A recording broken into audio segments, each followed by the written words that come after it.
ನಮಸ್ಕಾರ, ನಾನು ನಿಮ್ಮ ಕರಣೀಯ ಬರ್ಮು. ಈ ಒಂದು ಕರ್ನಾಟಕ ಅಲರ್ಟ್ ನ್ಯೂಸ್ ಯೂಟ್ಯೂಬ್ ಚಾನಲ್ಗೆ ಆತ್ಮೀಯ ಸ್ವಾಗತ. ನಿನ್ನೆ ಒಂದು ವಿಶೇಷವಾದಂಥ ಒಂದು ಕಾರ್ಯಕ್ರಮ ನಡೀತು ವಿಜಯನಗರ ಜಿಲ್ಲೆಯಲ್ಲಿ. ಆ ಒಂದು ಕಾರ್ಯಕ್ರಮ ಎಲ್ಲರಿಗೂ ಗೊತ್ತಿರ್ಬೋದು. ಆಲ್ಮೋಸ್ಟ್ ಎಲ್ಲರೂ ಪಾಪ್ಯುಲಾರಿಟಿ ಆಗಿದೆ ಈಗ ಆಲ್ರೆಡಿ ಗೊತ್ತಿರುವಂಥ ವಿಷಯ. ಆ ಒಂದು ಕಾರ್ಯಕ್ರಮಕ್ಕೆ ಈ ನಮ್ಮ CM ಸಿದ್ದರಾಮಯ್ಯ ಸರ್ನ ಆ ಒಂದು ಕಾರ್ಯಕ್ರಮಕ್ಕೆ ಆಹ್ವಾನ ಮಾಡಿರ್ತಾರೆ. ಅವರು ಅಷ್ಟೇ ಅಲ್ಲದೆ ಹಲವಾರು ಸಚಿವರು ಬಂದಿರ್ತಾರೆ, MLA MP ಗಳು ಬಂದಿರ್ತಾರೆ, ಹಲವಾರು ಸಮುದಾಯದ ಸ್ವಾಮಿಗಳು ಬಂದಿರ್ತಾರೆ. ಆ ಒಂದು ಕಾರ್ಯಕ್ರಮ ಏನು ಎಂತ ಮತ್ತು ಆ ಕಾರ್ಯಕ್ರಮದಲ್ಲಿ ಯಾಕೆ ಯಾರಿಗೆ ಸಿದ್ದರಾಮಯ್ಯ ಸರ್ ಬೈದರು ಅನ್ನೋದನ್ನು ಎಲ್ಲವನ್ನು ವಿಸ್ತಾರವಾಗಿ ಹೇಳಿಕೆ ಪ್ರಯತ್ನ ಪಡ್ತೀನಿ. ನೀವೇನಾದರೂ ಹೊಸಬ್ರು ನಮ್ಮ ಚಾನಲ್ಗೆ ಭೇಟಿ ಕೊಟ್ಟಿದ್ದರೆ ದಯವಿಟ್ಟು ಸಬ್ಸ್ಕ್ರೈಬ್ ಮಾಡಿಕೊಡ್ರಿ, ಹಾಗೆ ಬೆಲ್ ಐಕನ್ನ ಪ್ರೆಸ್ ಮಾಡಿಕೊಡ್ರಿ ಅಂತ ಕೇಳ್ಕೊತೀನಿ. ನಿನ್ನೆ ಸಾಮಾನ್ಯವಾಗಿ ಒಂದು ಕಾರ್ಯಕ್ರಮ ನಡೀತು ವಿಜಯನಗರ ಜಿಲ್ಲೆಯಲ್ಲಿ. ಭಾಳ ವಿಶೇಷವಾದಂಥ ಕಾರ್ಯಕ್ರಮ. ಈ ವಿಜಯನಗರ ಜಿಲ್ಲೆಯ ಹಗರಿಬೊಮ್ಮನಹಳ್ಳಿಯ ಬಂಡೆಹಳ್ಳಿ ಅನ್ನುವಂಥ ಒಂದು ಗ್ರಾಮದೊಳಗೆ ಒಂದು ಜಾತ್ರೆ ನಡೀತು. ಸಮುದಾಯದ ಒಂದು ಅಂದರೆ ಈ ಸಾವಿರಾರು ಸಾಮೂಹಿಕ ಮದುವೆ ಅಂತ ನಾವು ಹೇಳ್ತೀವಿ. ನೂರಾರು ಜನರನ್ನ ಒಂದು ಜೋಡಿಗಳನ್ನು ಮಾಡಿ ಆ ಒಂದು ಸಾಮೂಹಿಕವಾದಲ್ಲಿ ಅವರಿಗೆ ಹಕ್ಕಿಗಳಾಗ್ತಾರೆ. ಅದು ಎಲ್ರಿಗೂ ಗೊತ್ತಿರುವಂಥ ವಿಷಯ. ಆ ಒಂದು ಕಾರ್ಯಕ್ರಮಕ್ಕೆ ಹಲವಾರು ಒಂದು ಸಮುದಾಯದ ಮಠಗಳ ಒಂದು ಏನು ಸ್ವಾಮಿಗಳಿರ್ತಾರೆ, ಸ್ವಾಮಿಗಳು ಬಂದಿರ್ತಾರೆ. ಅದೇ ರೀತಿಯಾಗಿ ಈ ಒಂದು ಆ ಒಂದು ಜಾತ್ರೆಗೆ ಕಾರ್ಯಕ್ರಮಕ್ಕೆ, ಸಾಮೂಹಿಕ ಮದುವೆ ಕಾರ್ಯಕ್ರಮಕ್ಕೆ ಮತ್ತು ಕೆಲವೊಂದಿಷ್ಟು ಸಚಿವರುಗಳು ಬಂದಿರ್ತಾರೆ, MLAಗಳು ಬಂದಿರ್ತಾರೆ, MP ಗಳು ಬಂದಿರ್ತಾರೆ. ಹಾಗೆ ಮುಖ್ಯ ಅತಿಥಿಗಳನ್ನಾಗಿ ಈ ಒಂದು ನಮ್ಮ ಕರ್ನಾಟಕ ರಾಜ್ಯದ ಮುಖ್ಯಮಂತ್ರಿಗಳಾಗಿರುವಂಥ ಸನ್ಮಾನ್ಯ ಶ್ರೀ ಸಿದ್ದರಾಮಯ್ಯ ಸರ್ನು ಆ ಒಂದು ಕಾರ್ಯಕ್ರಮಕ್ಕೆ ಕರೆಸಿರ್ತಾರೆ. ಆ ಒಂದು ಕಾರ್ಯಕ್ರಮದಲ್ಲಿ ಒಂದು ವೇದಿಕೆ ಮೇಲೆ ಆ ಒಂದು ಕಾರ್ಯಕ್ರಮಕ್ಕೆ ಸಿದ್ದರಾಮಯ್ಯ ಸರ್ಗೆ ಮಾತಾಡಲಿಕ್ಕೆ ಕರೆದಾಗ ಆಗ ಮಾತಾಡ್ತಿರ್ತಾರೆ. ಆ ಒಂದು ವಿಡಿಯೋನ ನಾನು ನಿಮಗೆ ಎಂಡಲ್ಲಿ ಹಾಕಿರ್ತೀನಿ, ನೀವು ನೋಡ್ಕೊಳ್ರಿ. ಹಾಕಿದಂಥ ಆ ಒಂದು ಮಾತಾಡುವಂಥ ಸಂದರ್ಭದಲ್ಲಿ ಸಿದ್ದರಾಮಯ್ಯ ಸರ್ ಅಲ್ಲಿ ಮಗಲು ಕುಂತಂಥ ಆ ಒಂದು ವಿಜಯನಗರ ಜಿಲ್ಲೆ DC ಅಂದರೆ ಜಿಲ್ಲಾಧಿಕಾರಿಗಳಾಗಿರುವಂಥ ಸುಧಾಕರ್ ಅವರು ಅಲ್ಲೇ ಕುಂತಿರ್ತಾರೆ ಹೊರಗಡೆ. ಅವರಿಗೆ ಸ್ವಲ್ಪ ಗದರಿಸಿ ಕೇಳ್ತಾರೆ, ಹೇಯ್ ನೀನ್ಯಾರಯ್ಯ ಅಂತ ಕೇಳಿದಾಗ ಅವಾಗ ಅವ್ರು ಸುಧಾಕರ್ DC ಅವರು ಹೇಳ್ತಾರೆ, ಅವಾಗ ಸರ್ DC ಸರ್, ನಾನು DC ಸರ್ ಅಂತ ಹೇಳ್ತಾರೆ. ಅವಾಗ ಹೇಳಿದಾಗ ಸಿದ್ದರಾಮಯ್ಯ ಸರ್ ಹೇಳ್ತಾರೆ, ಇಲ್ಲೇ ಕೂತಿದೆಯಾ, ಅದು ಸ್ವಾಮಿಗಳು ಹೊರಗಡೆ ಕೂತಿದೆಯಾ, ಇಲ್ಲಿ ಯಾರು ಕೂಡ ಕೇಳಿದ್ರು ಅಂತ. ಸರ್ ಹೆಂಗೆ ಅಂದರೆ, ನೀವು ಆ ಒಂದು ದೊಡ್ಡ ವೇದಿಕೆಗಳೊಳಗೆ, ಯಾಕಂದರೆ ಸಾವಿರಾರು ಜನ ಒಂದು ಕುಂತು ನೋಡುವಂಥ ವೇದಿಕೆಗಳೊಳಗೆ, ಸಾವಿರಾರು ಜನ ಒಂದು ಇದ್ದಂಥ ವೇದಿಕೆಗಳೊಳಗೆ ನೀವು ಅದು ಸ್ಟೇಜ್ ಮೇಲೆ ಮೈಕ್ ಹಿಡ್ಕೊಂಡು ಆ ರೀತಿ ಮಾತಾಡಿದ್ದು ಸರಿನಾ? ನಿಮಗೆ ಸರಿ ಅನಿಸುತ್ತಾ ಹೇಳ್ರಿ ಸರ್. ಒಂದು ಸಣ್ಣ ಒಂದು ನೀವೇನೋ ಸಾಮಾನ್ಯವಾಗಿ ಬಂದವರಲ್ಲ, ಈ ಒಂದು CM ಆಗಿದ್ದಾರೆ ಅಂತಂದ್ರೆ ಅದು ಸಾಮಾನ್ಯವಾಗಿ ಬಂದವರಲ್ಲ. ನೀವು ಸ್ಟೂಡೆಂಟ್ ಲೀಡರ್ ಆಗಿ, ಆಮೇಲೆ MLA MP ಗಳು ಈ ರೀತಿಯಾಗಿ ನೀವು CM ಆದವರು. ಹಲವಾರು ನೀವು ಕೆಲವೊಂದಿಷ್ಟು ಫೇಸ್ಗಳನ್ನ ಮಾಡಿರ್ತೀರಿ. ಆ ಒಂದು ಏನು DC ಅವ್ರು ಕುಂತಂಥ ಒಂದು DC ಅವ್ರದ್ದಂಥ ಒಂದು ಜಾಗದೊಳಗೆ ನೀವಿದ್ದಿದ್ರೆ, ಈಗ ನೀವಿದ್ದೀರಲ್ಲ ಆ ಒಂದು ಸ್ಥಾನದೊಳಗೆ ಬೇರೆ ಯಾರೋ ಇದ್ದಿದ್ರೆ, ಆ ಕ್ಷಣದಲ್ಲಿ ಆ ವ್ಯಕ್ತಿ ನಿಮಗಡೆ ನಿಮಗಂದಿದ್ರೆ ಹೆಂಗಾಗ್ತಿತ್ತು ಅನ್ನೋದು ಒಂದು ಸ್ವಲ್ಪ ವಿಚಾರ ಮಾಡ್ಕೊಂಡಿದ್ದೀರಿ ಅಂತಂದರೆ ವಿಚಾರ ಮಾಡಿರಿ. ನೀವು ಈಗ ಏನು ಅಂದಿದ್ರಿ ಆಗಿ ಹೋಗಿದೆ. ಈಗ ಸ್ವಲ್ಪ ನಿಮ್ಮ ಬಾಯಿಗೆ ಕಡಬಣ ಹಾಕ್ಕೊಂಡಿದ್ರೆ, ಸ್ವಲ್ಪ ಆ ಒಂದು ವ್ಯಕ್ತಿ ಹೆಸರು ನೀನು ಯಾರ ಅಂತ ಕೇಳಿದಾಗ ಅವ್ರು DC ಅಂತ ಹೇಳಿದಾಗ ಅವನ ಹೆಸರು ಹೇಳಿದಾಗ ಏನೋ ಅಲ್ಲೇ ಒಂದು ಸ್ವಲ್ಪ ಹೇಳ್ಬಿಟ್ಟಿದ್ರಂದರೆ ಅಲ್ಲೇ ಮುಗಿದೋಗಿರೋದು. ಅದು ಅಂಥ ಒಂದು ವೇದಿಕೆ ಒಳಗಡೆ ಅಷ್ಟೆಲ್ಲ ಸಾವಿರಾರು ಜನರ ಮಧ್ಯೆ ಆ ರೀತಿ ಮಾತಾಡಿದ್ದು ನನಗೆ ವೈಯಕ್ತಿಕವಾಗಿ ಎಲ್ಲೋ, ನನಗಂತ ಅಷ್ಟೆಲ್ಲ ನಿಮ್ಮ ಒಂದು ಏನು ನಿಮ್ಮ ಒಂದು ಪಕ್ಷ ಕಾರ್ಯಕರ್ತರು ಇರ್ತಾರೋ, ಅವರ ಒಂದು ಕಾರ್ಯದರ್ಶಿಗಳು ಇರ್ತಾರೆ, ಅವ್ರನ್ನ ಕೇಳ್ರಿ, ಅಥವಾ ನೀವೇ ಯೋಚನೆ ಮಾಡಿಕೊಡ್ರಿ, ನಾನು ಇದನ್ನು ಅಂದಿದ್ದು ಸರಿನಾ ಅಂತ. ಹೆಂಗಂದ್ರೆ ಒಂಥರ ಬೇಜಾರಾಗುತ್ತೆ. ಯಾಕೆ ಅಂದ್ರೆ ನೀವು ಅದೇ ಒಂದು ವ್ಯಕ್ತಿ ಒಳಗೆ ಅಲ್ಲಿ ಏನಾದರೂ ಆ ವ್ಯಕ್ತಿಗೆ ನೀನು ಯಾರಯ್ಯ ಅಂತ ಕೇಳಿದಾಗ, ಆ ವ್ಯಕ್ತಿ DC ಅಂತ ಹೇಳಿದಾಗ ನೀವು ಅವ್ರಿಗೆ ಒಂದು ಸ್ವಲ್ಪ ಒಂದು ಸಣ್ಣ ಗೌರವ ಕೊಟ್ಟಿದ್ರು ಅಂದ್ರೆ ಅವ್ರ ಒಂದು ಮನಸ್ಸೊಳಗೆ ನಿಮ್ಗೊಂದು ಎಲ್ಲೋ ಒಂದು ದೊಡ್ಡ ಸ್ಥಾನ ಸಿಗುತ್ತೆ ಅನ್ನೋದು ನನಗೆ ಅನ್ನಿಸ್ತು.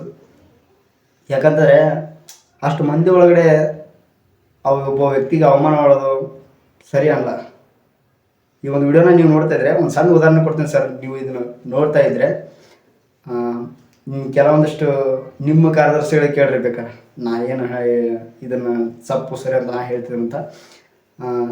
ನೀವು ಒಬ್ಬರು ಈಗ ಸಿ ಎಮ್ ಆಗಿದ್ರಿ ಸರ್, ಸಿ ಎಮ್ ಆಗಿ ತಳಗಡೆ ಹೇಳಿದ್ರಂದ್ರೆ ಆವಾಗ ನಿಮ್ಗೆ ಯಾವುದೇ ರೀತಿ ಪವರ್ ಇರೋಲ್ಲ. 5 ವರ್ಷದ ಪವರ್ ನಿಮ್ಮ ಹತ್ರ ಇರೋದು. ಒಬ್ಬ ಡಿ ಸಿ ಆಗಿಂಥವನು 60 ವರ್ಷದವರೆಗೂ ಅವನ ಕೈಯ ಡಿ ಸಿ ಅನ್ನೋ ಪವರ್, ಜಿಲ್ಲಾಧಿಕಾರಿ ಅನ್ನೋ ಪವರ್ ಇದ್ದೇ ಇರ್ತದೆ. ನೀವು ಸಿ ಎಮ್ ಸ್ಥಾನದಲ್ಲಿದ್ದೀರಿ. ಸಿ ಎಮ್ ಸ್ಥಾನ ಅಥವಾ ನೀವು ಯಾವುದೋ ಒಂದು ಬಿಟ್ಬಿಡ್ರಿ, ಎಮ್ ಎಲ್ ಎ ಎಂ ಪಿಗಳು ಆಗಿದ್ರಿ, ಆಗಿ ಈಗನೋ ಒಂದು ಯಾವುದೇ ಅದೆಲ್ಲ ಅಧಿಕಾರನ ಕಳ್ಕೊಂಡಿರಿ. ಅದಾದಮೇಲೆ ಅದೇ ವ್ಯಕ್ತಿ ಜಿಲ್ಲಾಧಿಕಾರಿಗಳಿರುವಂಥ ಒಂದು ಕಾರ್ಯಕ್ರಮಕ್ಕೆ ಅವ್ರನ್ನ ಕರೆಸಿದಂಥ ಒಂದು ಕಾರ್ಯಕ್ರಮದಲ್ಲಿ ನಿಮ್ಮನ್ನು ಕರೆಸಿದಾಗ ಅವಾಗ ಅವರು ಒಂದು ಇದ್ರೊಳಗೆ ನೇತೃತ್ವದೊಳಗೆ ಇತ್ತಂತಂದ್ರೆ ಅವಾಗ ನೀವು ಹೊರಗಡೆ ಕುಂತಾಗ ನಿಮ್ಮನ್ನು ಕರೆಸಿದಾಗ ನೀವು ಅವಾಗ ನಿಮ್ಮ ಹತ್ರ ಯಾವುದೇ ರೀತಿ ಪವರ್ ಇರಲ್ಲ. ಅವಾಗ ಆ ವ್ಯಕ್ತಿ ಅವರು ಹೇಳ್ತಾರೋ ಬಿಡ್ತಾರೋ ಅದು ನನಗೆ ಗೊತ್ತಿಲ್ಲ. ಆ ವ್ಯಕ್ತಿ ಸುಧಾಕರ್ ಸರ್ ಅವರು ಗಳಿಸಿ ಅದೇ ರೀತಿನ ಆ ಕ್ಷಣ ನಿಮಗೆ ಮಾತಾಡ್ಬಿಟ್ರೆ ನಿಮ್ಗೆ ಹೆಂಗೆ ಅನಿಸುತ್ತೆ ಸ್ವಲ್ಪ ನೀವು ಯೋಚನೆ ಮಾಡಿ ಸರ್. ಯಾಕಂದರೆ ಅಷ್ಟು ಅವಮಾನ ಮಾಡೋದು ಸರಿಯಲ್ಲ. ನಾವು ಮೊದಲು ಒಂದು 2 ಸೆಕೆಂಡ್ ನೀವು ಸುಮ್ಮನೆ ಆಗಿಬಿಟ್ಟಿದ್ರಿ ಅಂದರೆ ಈ ವಿಷಯ ಬರ್ತಾನೆ ಇರಲಿಲ್ಲ. ಯಾಕಂದರೆ ಹೆಂಗೆ ಅನಿಸುತ್ತಂದರೆ ಆ ವ್ಯಕ್ತಿಗೆ ಹೆಂಗೆ ಅನಿಸುತ್ತೆ ಅಂತಂದರೆ ಅದು ತಲೆಯಲ್ಲಿ ಸಾಯೋವರೆಗೂ ಆ ಮನುಷ್ಯನ ನೆನಪಿರುತ್ತೆ.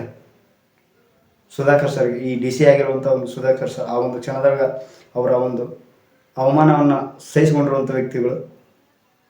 ಯಾಕಂದರೆ ಆ ಕ್ಷಣ ಅವ್ರಿಗೆ ಹೆಂಗಾಗಿರುತ್ತೆ ಅಂತಂದರೆ ಯಾವುದೇ ವ್ಯಕ್ತಿ ಬೇರೆಯೊಳಗೆ ನಿಮ್ಗೆ ಒಂದು ಸ್ಟೂಡೆಂಟ್ ಲೀಡರ್ ಆದಾಗ ಅಥವಾ ವಕೀಲರಾದಾಗ ಆ ಕ್ಷಣದಾಗ ನಿಮ್ಗೆ ಯಾರಾದರೂ ಆ ವ್ಯಕ್ತಿಗೆ ಅಂಥ ವ್ಯಕ್ತಿಗಳು ನೀವಿರುವಂಥ ಸ್ಥಾನದೊಳಗೆ ಅಥವಾ ಬೇರೆ ಒಂದು ಸ್ಥಾನದೊಳಗೆ ನಿಮ್ಗಿಂತ ದೊಡ್ಡ ನೀವು ವಕೀಲರಿದ್ದಾಗ ಆ ಕ್ಷಣದಾಗ ನಿಮ್ಗೆ ಅಂದಿದ್ರೆ ಹೆಂಗಾಗ್ತಿತ್ತು ನೀವೊಂದು ಸ್ವಲ್ಪ ಯೋಚನೆ ಮಾಡಿರಿ.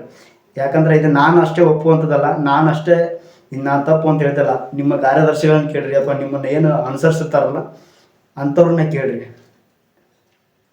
ನಾವು ಮಾಡಿದ್ದು ಸರಿನಾ ಅಂತ. ಕೆಲವರು ಜನರು ಕಮೆಂಟ್ ಹಾಕ್ತಿರ್ತಾರೆ, ಇರಲಿ ಅವರು ನಮಗೆಲ್ಲ ಏನೇನೋ ಬೈತಿರ್ತಾರೆ, ಇದ್ದಿದ್ದೆ ಅದೆಲ್ಲ. ಆದರೂ ಕೂಡ ನಾವೆಲ್ಲ ಅಂಥವಕ್ಕೆಲ್ಲ ತಲೆನೇ ಕೆಡಿಸ್ಕೊಳ್ಳಲ್ಲ. ಯಾಕಂದರೆ ನಾವು ಇದ್ದಂಗೆ ಹೇಳ್ತೀವಿ. ಅದೇನಂತಾರಲ್ಲ, ಇದ್ದಂಗೆ ಹೇಳಿದ್ರೆ ಎದ್ದು ಬಂದು ಎದಿಗೆ ಕೂತ್ರು ಅಂತ, ಹಂಗಾಗುತ್ತೆ. ಸತ್ಯದ ಹಾದಿಯಲ್ಲಿ ಸವಾಲುಗಳು ಜಾಸ್ತಿ ಅನ್ನುವಂಗೆ ಸತ್ಯದ ಪರವಾಗಿ ಹೋಗುವಂಗೆ ಯಾವುದೇ ರೀತಿ ಭಯ ಅನ್ನೋದಿರಲ್ಲ. ಯಾಕಂದ್ರೆ ಆ ವ್ಯಕ್ತಿ ಸತ್ಯನೇ ಹೇಳ್ತಿರ್ತೀನಿ, ನ್ಯಾಯನೇ ಹೇಳ್ತಿರ್ತೀನಿ ಅನ್ನೋ ಒಂದು ಭರವಸೆ ಇರ್ತೈತಿ. ಆ ವ್ಯಕ್ತಿಗೆ ಯಾವುದೇ ರೀತಿ ಇಂಥವು ಸವಾಲುಗಳಿಗೆ ಹೆದರೋದಿಲ್ಲ. ಹಾಗೆ ಕೆಲವಷ್ಟು ಕಮೆಂಟ್ಸ್ಗಳು ಹಾಕ್ತಿರ್ತಾರೆ, ಅಂಥ ವ್ಯಕ್ತಿಗಳ ಬಗ್ಗೆ ಹೇಳ್ತಿರೋದು ಇಷ್ಟು ಸರ್. ಯಾಕೋ ಅಂತಂದರೆ ನಮಗೆ ಎಲ್ಲೋ ಒಂಥರ ಬೇಜಾರು ಅನಿಸ್ತು. ಆ ವ್ಯಕ್ತಿ ಡಿ ಸಿ ಸರ್, ಸ್ವಲ್ಪ ಆದರೂ ಗೌರವ ಕೊಡ್ರಿ. ಯಾಕಂದ್ರೆ ಒಬ್ಬ ಜಿಲ್ಲಾಧಿಕಾರಿ ಅಂತಂದ್ರೆ ಒಂದು ಜಿಲ್ಲೆನ ಒಂದು ಆಡಳಿತದೊಳಗೆ ಇರ್ತೈತಿ. ಒಂದು ಸಣ್ಣ ಗೌರವ ಕೊಟ್ಟಿದ್ರೆ ಅಥವಾ ನಿಮ್ಗೆ ಅವ್ರಿಗೆ ಆ ವ್ಯಕ್ತಿ ಬಂದಿದ್ದಲ್ಲಿ ನಿಮ್ಗೆ ಇಷ್ಟನೇ ಇಲ್ವಾ, ಒಂದು ಆ ಕಾರ್ಯಕ್ರಮ ನಡೆಸ್ಕೊಡುವಂಥವ್ರ ಹತ್ರ ಯಾರ ಹತ್ರ ಒಬ್ರಿಗೆ ಹೇಳಿದ್ರು ಅಂತಂದ್ರು ಅವರೇ ಸ್ವಲ್ಪ ಈ ಸೈಡ್ ಕೂಡ್ರಿ ಅಂತ ಹೇಳ್ತಿದ್ರೇನೋ. ಎಲ್ಲ ಒಂದು ಸ್ವಲ್ಪ ಸಣ್ಣದೊಂದು ತಪ್ಪನ್ನು ಮಾಡಿದ್ರು ಅಂತ ಅನಿಸ್ತು. ಯಾಕಂದರೆ ನಿಮ್ಮನ್ನ ಅನ್ಸೋರು ಭಾಳ ಜನ ಇದ್ದಾರೆ.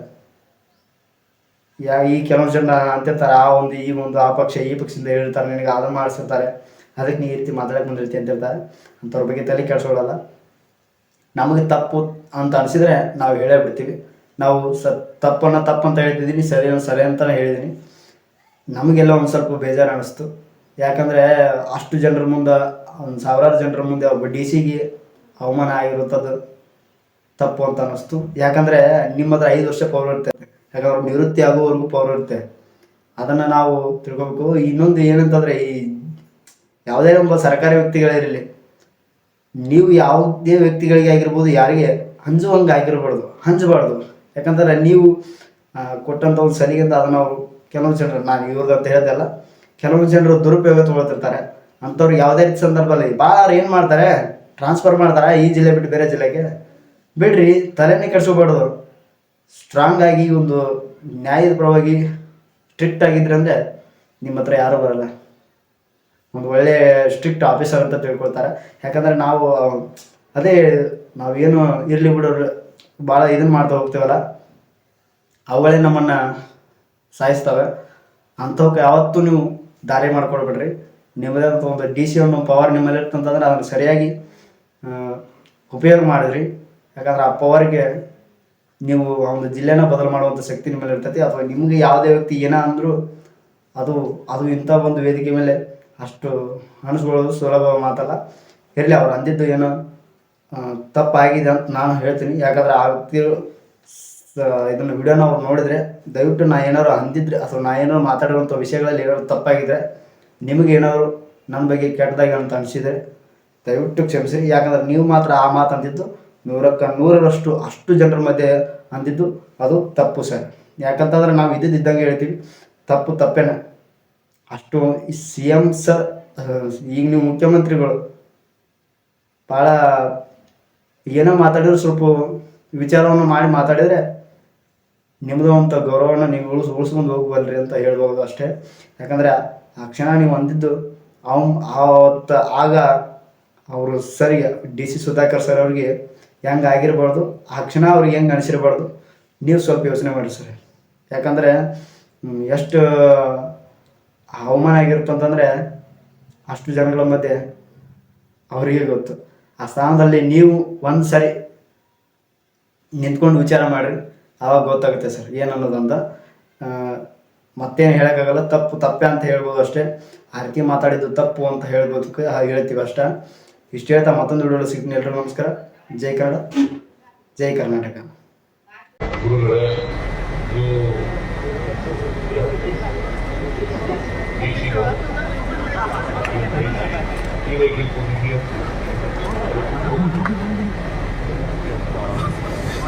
Família, meu pastor,